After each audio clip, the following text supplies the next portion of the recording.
നടിയെ ആക്രമിച്ച കേസുമായി ബന്ധപ്പെട്ട് കോടതി ശിക്ഷാവിധി പ്രഖ്യാപിച്ചു കഴിഞ്ഞു. 1 മുതൽ 6 വരെയുള്ള പ്രതികൾക്ക് ശിക്ഷ പ്രഖ്യാപിക്കുന്നു. ദിലീപ് ഉൾപ്പെടെയുള്ള ഏതാനും പേരെ കുറ്റക്കാരല്ല എന്ന് കണ്ട് വെളിയിൽ വെറുതെ വിടുകയും ചെയ്യുന്നു. പക്ഷേ ഇപ്പോഴും ദിലീപിനെതിരായിട്ടുള്ള ആക്രമണം അവസാനിച്ചിട്ടില്ല. കഴിഞ്ഞ ദിവസം അതിജീവിത തന്നെ ഒരു കത്ത് മാധ്യമങ്ങൾക്ക് നൽകിയിട്ടുണ്ട്.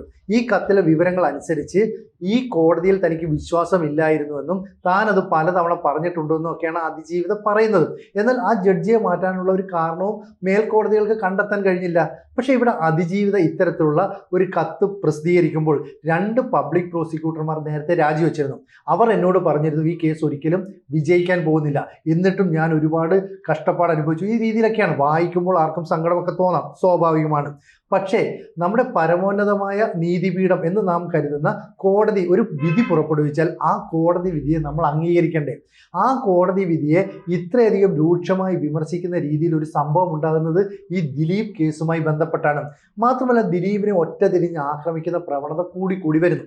കഴിഞ്ഞ ദിവസം തിരുവനന്തപുരത്ത് നിന്ന് പത്തനംതിട്ടയിലേക്ക് ഒരു ബസ്സിൽ ഒരു കുടുംബം യാത്ര ചെയ്തു. ആ ബസ്സിൽ ഏതാണ്ട് 2.5-3 മണിക്കൂറോളം എടുക്കും പത്തനംതിട്ട എത്താൻ. ആ സമയത്ത് ചില ബസ്സുകളിലൊക്കെ TV ഉണ്ടെങ്കിൽ അതിനകത്ത് സിനിമ ഇടാറുണ്ട്. അങ്ങനെ ദിലീപിൻ്റെ ഒരു സിനിമ പ്രദർശിപ്പിക്കാൻ ശ്രമിച്ചപ്പോൾ അതിലിരുന്ന ഒരു സ്ത്രീ കണ്ടക്ടറോട് പറയുന്നു, ഇത് ദിലീപിൻ്റെ ചിത്രമായതുകൊണ്ട് കാണാൻ താല്പര്യമില്ല എന്നൊക്കെ പറയുന്നുണ്ട്. അതുകൊണ്ട് എനിക്ക് പത്തനംതിട്ട വരെയുള്ള ടിക്കറ്റ് വേണ്ട, നിങ്ങൾ ഈ സിനിമ തുടരുകയാണെങ്കിൽ എനിക്ക് തൊട്ടടുത്ത സ്റ്റോപ്പിൽ ഇറങ്ങാനുള്ള ടിക്കറ്റ് തന്നാൽ മതി. അപ്പോൾ ഇതിൻ്റെ കാരണമായിട്ട് അവർ പറയുന്നത് 8 വയസ്സുള്ള മകൻ പറഞ്ഞു അത്രേ, ഈ വഷളൻ്റെ ചിത്രമാണോ ഈ TV നമ്മൾ ഇനിയും കാണേണ്ടത്, 2.5-3 മണിക്കൂർ കാണണമല്ലോ എന്നൊക്കെ പറഞ്ഞു. തുടർന്ന് വലിയ രീതിയിൽ കണ്ടക്ടർ അത് മൈൻഡ് ചെയ്തില്ല. പക്ഷേ ഈ സ്ത്രീ തന്നെ മറ്റുള്ള വനിതാ യാത്രക്കാരെല്ലാം ചോദിച്ചു, നിങ്ങൾക്ക് താല്പര്യമുണ്ടോ? അപ്പോൾ അവരെല്ലാം പറഞ്ഞു ഇയാൾ വഷളാണ്, ഇയാളുടെ സിനിമ കാണാൻ പറ്റില്ല എന്നൊക്കെ പറഞ്ഞ് നിർബന്ധിച്ചു. ഒടുവിൽ കണ്ടക്ടറെ കൊണ്ട് ആ സിനിമ ഓഫ് ചെയ്യിച്ചു എന്ന് പറയുന്നു. ഇവിടെ ദിലീപ് എന്ന് പറയുന്ന നടൻ അഭിനയിച്ച ഒരു ചിത്രം അത് TV പ്രദർശിപ്പിക്കാൻ പാടില്ല, തങ്ങൾ സഞ്ചരിക്കുന്ന വാഹനത്തിൽ ഉണ്ടാകാൻ പാടില്ല എന്നൊക്കെ ഇവരൊരു നിലപാടെടുക്കുന്നത് ഏത് തരത്തിലാണ്? മാത്രമല്ല, അതിനുള്ള ചില പുരുഷന്മാർ പറയുന്നുണ്ട്, ദിലീപിനെ കോടതി വെറുതെ വിട്ടതല്ലേ, നിങ്ങൾ എന്തിനാണ് ആവശ്യമില്ലാത്ത ഈ കാര്യങ്ങളിലേക്ക് ഇടപെടുന്നതെന്നൊക്കെ ചോദിക്കുന്നുണ്ട്. പക്ഷെ ആരും അതിനെ കേട്ട ഭാവം പോലും പരിഗണിക്കുന്നില്ല. അല്ലെങ്കിൽ ഇവർ വലിയ രീതിയിൽ ഒച്ചപ്പാടുണ്ടാക്കുന്നു. എന്നിട്ട് ഇവർ സോഷ്യൽ മീഡിയയിലൂടെ ഇതിലൂടെ താൻ ചെയ്ത പ്രവൃത്തി വലിയ ധീരകൃത്യം എന്ന നിലയിൽ പറയുന്നുമുണ്ട്. 99% പേരും ആ ബസ്സിൽ ഇരുന്നവർ പറഞ്ഞത് ഞങ്ങൾക്ക് ഈ സിനിമ കാണാൻ താല്പര്യമില്ല എന്നുള്ളതാണ്. പ്രത്യേകിച്ച് വനിതകൾ ഒന്നടങ്കം പറഞ്ഞു ഞങ്ങൾക്ക് ഒറ്റയ്ക്ക് പ്രതികരിക്കാൻ ഒരു മടി ഉണ്ടായിരുന്നത് കൊണ്ടാണ് ചേച്ചി. മാത്രമല്ല, ഈ സാഹചര്യം തുടരുകയാണെങ്കിൽ നാളെ ഇവർ സഞ്ചരിക്കുന്ന ബസ്സിൽ ദിലീപ് കയറുകയാണെങ്കിൽ അയ്യോ ദിലീപ് ഉണ്ട് അതുകൊണ്ട് ഈ ബസ്സിൽ ഞങ്ങൾക്ക് കയറില്ല എന്നിവർ പറയുമോ? അതല്ല, വഴിയിൽ വെച്ച് ദിലീപ് കയറുകയാണെങ്കിൽ ആ ബസ്സിലുള്ള യാത്രക്കാരെല്ലാം ഇറങ്ങിക്കോ, ദിലീപ് കയറി എന്ന് പറയുമോ? അപ്പോൾ ഒരാളെ ഇങ്ങനെ ടാർഗറ്റ് ചെയ്യുന്നത് കൃത്യമായ ചില ഉദ്ദേശങ്ങളോട് കൂടിയാണ്. ഇനി എറണാകുളത്തപ്പൻ ക്ഷേത്രത്തിൽ ഉത്സവം നടക്കാൻ പോകുന്നു. ഈ ഉത്സവത്തിന് മുന്നോടിയായിട്ട് അവിടെ നടക്കുന്ന ഒരു പരിപാടിയിൽ ഉത്സവ കൂപ്പൺ വിതരണം ചെയ്യുന്നതിൻ്റെ ഉദ്ഘാടനം അത് ദിലീപിനെ കൊണ്ട് നടത്താനായിട്ട് തീരുമാനിക്കുന്നു. ക്ഷേത്രോപദേശക സമിതി ഇക്കാര്യം അവിടുത്തെ വാട്സാപ്പ് ഗ്രൂപ്പുകളിൽ ഇടുന്നു. അതിൽ കുറേ പേരെങ്കിലും എതിർക്കുന്നു. ഉടനെ ദിലീപ് അതിൽ പങ്കെടുപ്പിക്കേണ്ടെന്ന് അവർ തീരുമാനിച്ചു. അപ്പം ഒന്നിനു പുറകെ ഒന്നായിട്ട് ഒരാൾക്ക് നേരെ ഇത്തരം ആക്രമണം നടത്തുന്നു. അതിജീവിതയെ അനുകൂലിക്കുന്നു എന്ന് പറയുന്ന ഒരു കൂട്ടം ആളുകൾ ഇത്തരത്തിൽ കോടതി വിധിയെ പോലും പരസ്യമായിട്ട് ചോദ്യം ചെയ്യുന്നു. ഈ ബസ്സിൽ വെച്ച് സ്ത്രീ ചോദിക്കുകയാണ്, ഒരു കോടതിയുടെ വിധിയല്ലേ വന്നിട്ടുള്ളൂ, ആ കോടതി വിധിയിൽ ഞങ്ങൾക്ക് വിശ്വാസമില്ല. അപ്പോൾ കോടതിയൊക്കെ ഇത്ര പരസ്യമായി അവഹേളിക്കുന്ന നിലപാടെടുക്കാൻ പൊതുജനങ്ങൾക്ക് എങ്ങനെയാണ് ധൈര്യം കിട്ടുക? അത് വളരെ പ്രസക്തമായ ഒരു ചോദ്യമാണ്. ഭാഗ്യലക്ഷ്മിയെ പോലെയുള്ള സമൂഹത്തിൽ അറിയപ്പെടുന്ന ആൾക്കാർ ചാനൽ ചർച്ചകളിൽ വന്നിരുന്നും ഇതേ നിലപാട് സ്വീകരിക്കുന്നുണ്ട്. ഈ കോടതി വിധി ഞങ്ങൾ അംഗീകരിക്കുന്നില്ല, ഇതിനു മുകളിലും കോടതിയുണ്ടല്ലോ. അപ്പോൾ ഇത്തരത്തിൽ ഒരു അജണ്ട സെറ്റ് ചെയ്യാൻ എവിടെയൊക്കെയോ കൃത്യമായ പ്ലാനിങ് നടക്കുന്നു. അതായത് തദ്ദേശ ഭരണ തെരഞ്ഞെടുപ്പിൽ LDFിനുണ്ടായത് കനത്ത തിരിച്ചടിയാണ്. UDFിന് വലിയ നേട്ടമുണ്ടായി. BJP തിരുവനന്തപുരം കോർപ്പറേഷൻ പിടിക്കുന്ന അടക്കമുള്ള നേട്ടങ്ങൾ കൊയ്തെടുക്കുകയും ചെയ്തു. അതുകൊണ്ട് തന്നെ അത്തരം വിഷയങ്ങൾ ഇനി ചർച്ചയിലേക്ക് വരാതിരിക്കാൻ വേണ്ടി മനഃപൂർവ്വം കുറച്ച് ആളുകൾ ഒരു അജണ്ട സെറ്റ് ചെയ്യുന്നു. എന്നിട്ട് വീണ്ടും അതിജീവിതയുടെ കത്ത് പുറത്തുവിടുന്നു. അതിജീവിതയുടെ നിലപാടുകൾ പറയുന്നു. അതിജീവിത ഇനി വേണമെങ്കിൽ എൻ്റെ പേര് തന്നെ പറയാമെന്നുള്ള രീതിയിലുള്ള വാർത്തകൾ ദേശീയ മാധ്യമങ്ങൾക്ക് നൽകുന്നു. പിന്നീട് ഇത്തരത്തിൽ ബസ്സിൽ പോകുന്ന ചില ആളുകളുടെ നിലപാടുകൾ പറയുന്നു. അപ്പോൾ ചർച്ച ആ രീതിയിലേക്ക് വഴിമാറണം. എന്തുകൊണ്ട് ഇവിടെ LDFിന് വലിയ പരാജയമുണ്ടായി? അപ്പോൾ കഴിഞ്ഞ 10 വർഷമായിട്ട് കേരള സംസ്ഥാനം ഭരിക്കുന്ന ഇടതുമുന്നണി സർക്കാരിൻ്റെ ഭരണത്തിലെ വൈകല്യങ്ങൾ തിരിച്ചറിഞ്ഞ് അല്ലെങ്കിൽ അയ്യപ്പ ക്ഷേത്രത്തിൽ നടത്തിയ സ്വർണ്ണ കവർച്ച ഉൾപ്പെടെയുള്ള കേസുകളിൽ വിശ്വാസികൾ ആ ഭരണകൂടത്തിനെതിരെ അല്ലെ ആ പാർട്ടിക്കെതിരെ നിലപാടെടുക്കുന്നു. അല്ലാതെ UDF മികച്ച പ്രവർത്തനം നടത്തിയതുകൊണ്ട് അവർക്ക് വെള്ളിത്താളത്തിൽ വെച്ച് വിജയം സമ്മാനിച്ചൊന്നുമല്ല ജനങ്ങൾ. ഒരു ഭരണകൂടത്തെ എത്രത്തോളം വെറുക്കുന്നുവോ അതിൻ്റെ പ്രതിഫലനമായിട്ട് മറ്റൊരു പാർട്ടിക്ക് വോട്ട് ചെയ്യുന്നു. ഇവിടെ BJP എന്ന് പറയുന്ന ഒരു പാർട്ടി ആലോചിച്ച് നോക്ക്, തിരുവനന്തപുരം കോർപ്പറേഷൻ പിടിച്ചെടുക്കുന്നു.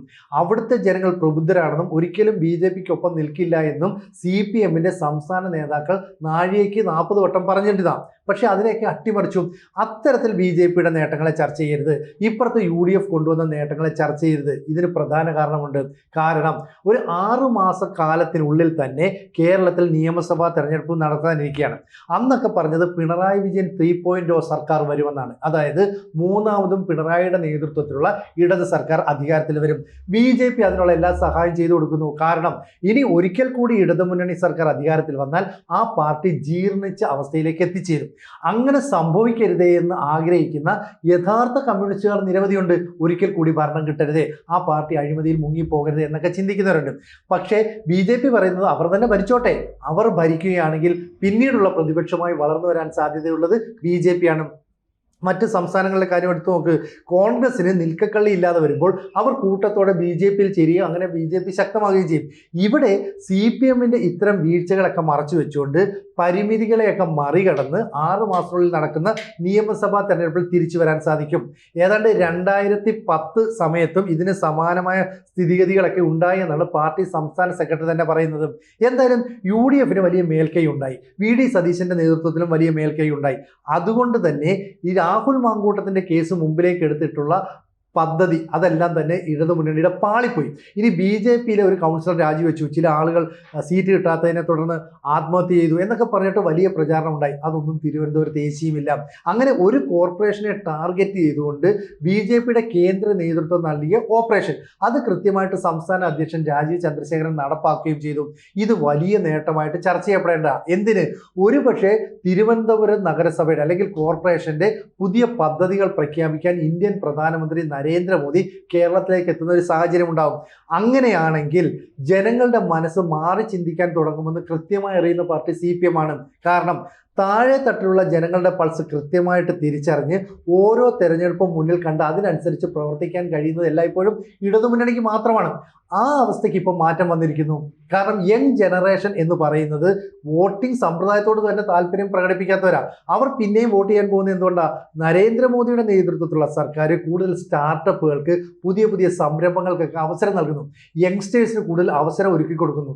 കേരളത്തിൽ ജോലി ലഭിക്കുന്നില്ലെങ്കിലും ഇന്ത്യയിലെ മറ്റ് സംസ്ഥാനങ്ങളിലേക്ക് പോയാൽ IT മേഖലയിൽ പ്രതിരോധ നിർമ്മാണ കരാറുമായി ബന്ധപ്പെട്ട കാര്യങ്ങളിലും എന്തിന് റഫേൽ യുദ്ധവിമാനത്തിന്റെ റഡാർ നിർമ്മിക്കുന്ന പദ്ധതിക്ക് വരും സ്റ്റാർട്ടപ്പ് തുടങ്ങുന്നത് കേരളത്തിലാണ്. യുദ്ധക്കപ്പൽ നിർമ്മിക്കുന്നതുമായി ബന്ധപ്പെട്ട പദ്ധതികൾ കേരളത്തിലെ ചില സ്റ്റാർട്ടപ്പുകളാണ് ചെയ്യുന്നത്. അങ്ങനെയുള്ള ഒരു യങ് ജനറേഷൻ ഈ സർക്കാരിൻ്റെ ഭാവി ലക്ഷ്യം വെച്ചുള്ള പരിപാടികളെ അംഗീകരിക്കുന്നു. അപ്പം അത്തരത്തിലേക്കൊന്നും ചർച്ചകൾ നീങ്ങരുത്. ഒരുപക്ഷെ തദ്ദേശ തെരഞ്ഞെടുപ്പിൽ എന്തുകൊണ്ടാണ് ഇടതുമുന്നണിക്ക് തിരിച്ചടി കിട്ടിയത്? അവരുടെ ഭരണ പരാജയം എന്താണ്? ശരിക്കും പറഞ്ഞാൽ അഴിമതിയാണ്. ഈ അഴിമതിയുടെ കാര്യങ്ങളൊക്കെ ചർച്ച ചെയ്ത് വന്നാൽ ഇനിയുള്ള നിയമസഭാ തെരഞ്ഞെടുപ്പ് വരെ ഈ കാര്യങ്ങൾ ഈ രീതിയിൽ പോകും. അതുണ്ടാകാതിരിക്കാൻ വേണ്ടി അതിജീവിത പറയുന്നു എന്ന് പറഞ്ഞ് കത്ത് പുറത്തേക്ക് വിടുന്നു. ഭാഗ്യലക്ഷ്മിയെ പോലെയുള്ളവർ ഈ വിധിയിൽ ഞങ്ങൾ തൃപ്തരല്ല, ഞങ്ങൾ എതിർക്കുന്നു എന്ന് പറയുന്നു. മഞ്ജു വാര്യരെ പോലെയുള്ള ആളുകൾ ഇതല്ലെങ്കിൽ ഇങ്ങനെ സംഭവിക്കും എന്നുള്ള രീതിയിലുള്ള പരോക്ഷമായ പരാമർശങ്ങൾ നടത്തുന്നു. ചുരുക്കം പറഞ്ഞാൽ വീണ്ടും ദിലീപ് കേസ് ചർച്ചാ വിഷയത്തിലേക്ക് കൊണ്ടുവരിക, ആളുകൾ ഈ ഇലക്ഷനുമായി ബന്ധപ്പെട്ട കാര്യങ്ങൾ മറക്കുക. നമുക്കറിയാം ഈ സ്വർണ്ണപ്പാളി കവർച്ചയുമായി ബന്ധപ്പെട്ട് വലിയ ചർച്ച നടക്കുകയും വിശ്വാസികൾ ഏറിയ പങ്കും ഇടതുമുന്നണിക്കെതിരായ നിലപാട് സ്വീകരിക്കുകയും ചെയ്തു. അന്നേരമാണ് ഈ രാഹുൽ മാങ്കൂട്ടത്തിന്റെ കേസ് കുത്തിപ്പൊക്കിക്കൊണ്ടുവരുന്നത്. തുടർന്ന് രാഹുൽ മാങ്കൂട്ടം വലിയ അപരാധിയാണെന്നുള്ള രീതിയിലുള്ള ക്യാമ്പയിനൊക്കെ നടത്തുന്നു എന്ന് പറഞ്ഞതുപോലെ ഇവിടെ ഇടതുമുന്നണിക്ക് കനത്ത പരാജയമാണ് തദ്ദേശ തെരഞ്ഞെടുപ്പിൽ സംഭവിച്ചത്. സാധാരണഗതിയിൽ തദ്ദേശ തെരഞ്ഞെടുപ്പിൽ കൃത്യമായ സ്ഥാനാർത്ഥികളെ കണ്ട് പിന്തുണയുള്ളവരെ തേടി പിടിച്ച് ഇലക്ഷനിൽ മത്സരിപ്പിച്ച് വിജയിപ്പിക്കുന്ന ഒരു തന്ത്രമാണ് CPMന്റെ നേതൃത്വത്തിൽ ഇടതുമുന്നണി ചെയ്തു വരുന്നത്. അതെല്ലായ്പ്പോഴും വിജയിക്കാറുണ്ട്. കഴിഞ്ഞ 3-4 തെരഞ്ഞെടുപ്പ് പിന്നിലേക്ക് ചിന്തിച്ചാൽ നമ്മൾ അതൊക്കെ കണ്ടതാണ്. ഓരോ തവണയും തദ്ദേശ തെരഞ്ഞെടുപ്പിൽ LDFന് വലിയ മുൻതൂക്കം കിട്ടും. പക്ഷേ ഇത്തവണ അങ്ങനെയല്ല. കേരളത്തിൽ മുഴുവൻ UDF തരംഗം ആഞ്ഞടിച്ചു. അത് UDFന്റെ പ്രവർത്തന മികവ് കൊണ്ടല്ല, LDFന്റെ ഭരണ വൈകല്യം കൊണ്ടാണെന്ന് ജനങ്ങൾ തിരിച്ചറിഞ്ഞു. അതുകൊണ്ട് മാത്രമാണ് പല പഞ്ചായത്തുകളിലും BJPക്ക് അക്കൗണ്ട് തുറക്കാൻ കഴിഞ്ഞു. ഇന്ന് വരെ BJPക്ക് സ്ഥാനാർത്ഥിയെ പോലും കണ്ടെത്താൻ കഴിയാതിരുന്ന പഞ്ചായത്തുകളിൽ അക്കൗണ്ട് തുറക്കാൻ കഴിഞ്ഞു എന്നത് മാത്രമല്ല, പലയിടത്തുമായിട്ട് വോട്ട് ഷെയർ വർദ്ധിപ്പിക്കാനും സാധിച്ചു. തിരുവനന്തപുരം എന്ന് പറയുന്ന കേരളത്തിന്റെ തലസ്ഥാന നഗരിയിലെ കോർപ്പറേഷന്റെ ഭരണം പിടിച്ചെടുക്കുകയും ചെയ്തു. അപ്പം കേന്ദ്ര നേതാക്കൾ പറഞ്ഞത്, ഞങ്ങൾ ഗുജറാത്തിലെ ഭരണം പിടിച്ചപ്പോൾ ആദ്യം അഹമ്മദാബാദ് നഗരസഭയാണ് പിടിച്ചെടുത്തത്, അതിനുശേഷമാണ് പിന്നെ ഞങ്ങൾ ഗുജറാത്തിലേക്ക് കാലൂന്നിയത് എന്ന് പറയുന്നത് പോലെ തിരുവനന്തപുരം കോർപ്പറേഷൻ പിടിച്ചെടുത്തത് ഒരു ഓപ്പറേഷൻ സക്സസ് ആയിട്ട് നടപ്പാക്കിയതിന്റെ പ്രത്യക്ഷ ഉദാഹരണമാണ്. ഈ ഉദാഹരണത്തിന്റെ ചുവട് പിടിച്ച് നാളെ നിയമസഭാ തെരഞ്ഞെടുപ്പിലേക്കും ഇവർക്ക് കടന്നു കയറാം. അവർക്ക് അടുത്ത തെരഞ്ഞെടുപ്പ് കൊണ്ട് ഭരണം പിടിക്കാനൊന്നും ഉദ്ദേശമില്ല. 1 or 2 നിയമസഭാ തെരഞ്ഞെടുപ്പ് കഴിയുമ്പോൾ ഇവിടുത്തെ വലിയ പ്രതിപക്ഷമായിട്ട് BJPക്ക് മാറണം, അതിനുശേഷം ഭരണം പിടിക്കണം. അപ്പോൾ ദീർഘവീക്ഷണത്തോടെയുള്ള നടപടികൾ BJP ആരംഭിക്കുന്നു. തെറ്റുകുറ്റങ്ങൾ തിരുത്തിക്കൊണ്ട് മുന്നേറാനുള്ള നടപടി UDFും ചെയ്യുന്നു. ഇത് ജനങ്ങളുടെ ഇടയിലേക്ക് വരാതിരിക്കണം, അതുമായി ബന്ധപ്പെട്ട ചർച്ചകൾ വിപുലപ്പെടാതിരിക്കണം. അതിനുവേണ്ടി വീണ്ടും ദിലീപ് കേസ് അല്ലെങ്കിൽ നടിയെ ആക്രമിച്ച കേസ് രംഗത്തേക്ക് കൊണ്ടുവരുന്നു. അതിന് സമൂഹ മാധ്യമങ്ങളിലൂടെ ചെറിയ ചെറിയ സംഭവങ്ങളെ എടുത്തിട്ട് അതിനെ പർവ്വതീകരിക്കുന്നു. ഒരുപക്ഷെ ഈ ഭാഗ്യലക്ഷ്മി അതുപോലെ തന്നെ അതിജീവിതയൊക്കെ ഇപ്പോൾ ചെയ്യുന്നത് കോടതി അലക്ഷ്യമാകാനുള്ള സാധ്യതയും വളരെ കൂടുതലാണ്. കാരണം ഹൈക്കോടതിയുടെ മുന്നിലേക്ക് ഈ കേസ് എന്തായാലും വരാനുള്ള സാധ്യതയുണ്ട്. സർക്കാർ അപ്പീൽ പോകുമെന്നൊക്കെ പറഞ്ഞിട്ടുണ്ട്.